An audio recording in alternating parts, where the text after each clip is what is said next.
out for a drink in his car, how much could he drink and still be absolutely safe? Well, I don't think you could really drink any amount of alcohol and be really safe. Well, can we start that again? Yeah. Man goes out in his car for a drink at night. How much or how little could he drink and still be absolutely safe?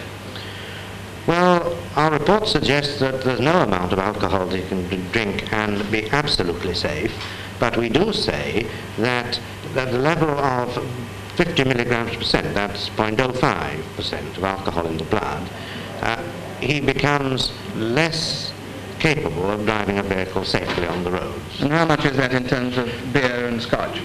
Well, the minimum amount which would produce that would be about 3 single whiskies or a pint and a half of beer. Normally a person would take about 50% more to get this level. What do you say is the absolute threshold of safety?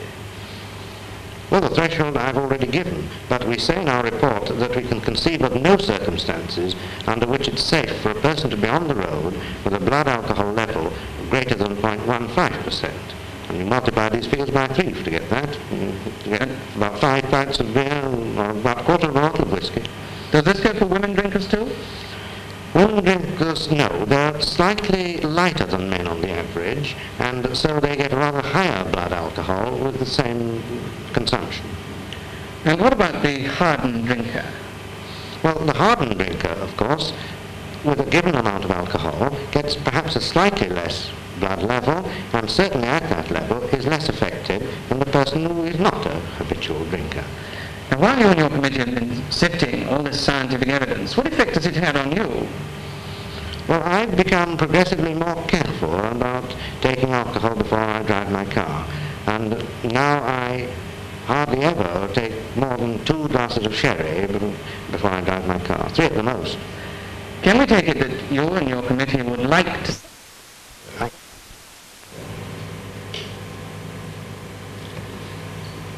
This is a breathalyzer, and this machine enables one to measure the amount of alcohol in a man's blood by measuring what there is in his breath.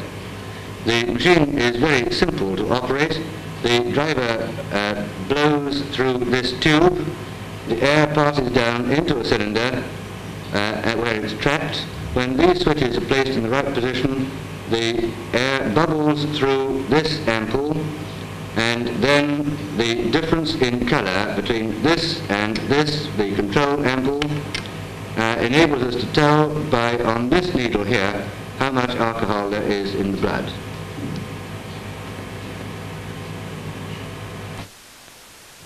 This is a breathalyzer, and it's a machine which enables us to measure the amount of alcohol in a man's blood by measuring what is in his breath. The machine is exceedingly straightforward in operation. The driver blows through this tube here. It passes down into a cylinder inside the machine where it's trapped. Then with this switch in the correct position, the air bubbles through this ampoule, which contains a coloured substance, potassium dichromate and sulfuric acid.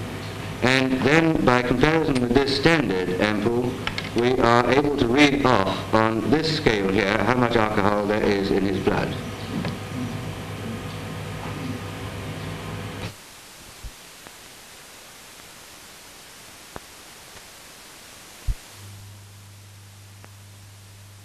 That is enough, thank you very much.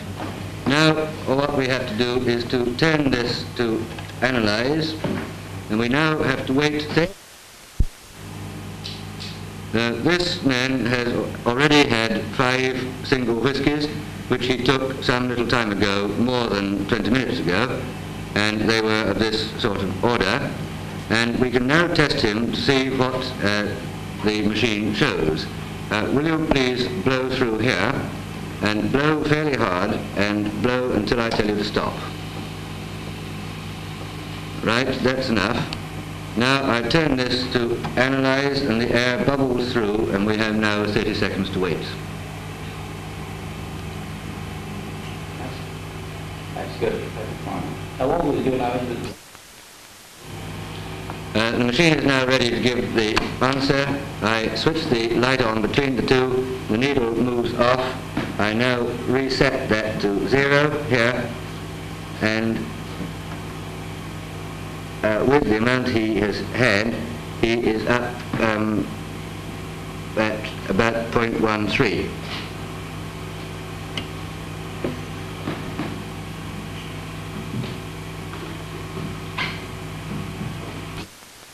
Would mean that his I'm so sorry about this. now centralized, and he has about 0.13% of alcohol in his blood, and at this level his judgment would